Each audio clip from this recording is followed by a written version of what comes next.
அஸ்ஸலாமு அலைக்கும் வரஹ்மத்துல்லாஹி வபரகாத்துஹு.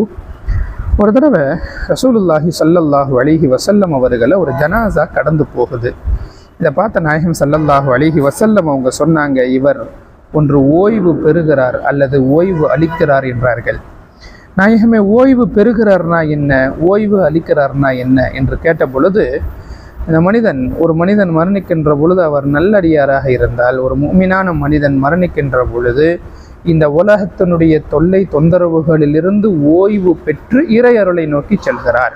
இதே ஒரு பாவியான அடியான் மரணிக்கின்ற பொழுது அவனுடைய தொந்தரவுகளிலிருந்து மற்ற நல்லடியார்கள், நாடு நகரங்கள், மரங்கள், கால்நடைகள் இவைகளெல்லாம் ஓய்வு பெற்று நிம்மதி பெறுகின்றன என்று அருமை நாயகம் ஸல்லல்லாஹு அலைஹி வஸல்லம் அவர்கள் சொன்னார்கள். இந்த ஹதீஸை ஹஸரத் அபூ கத்தாதா ரலியல்லாஹு அன்ஹு அவர்கள் அறிவிக்கிறார்கள்.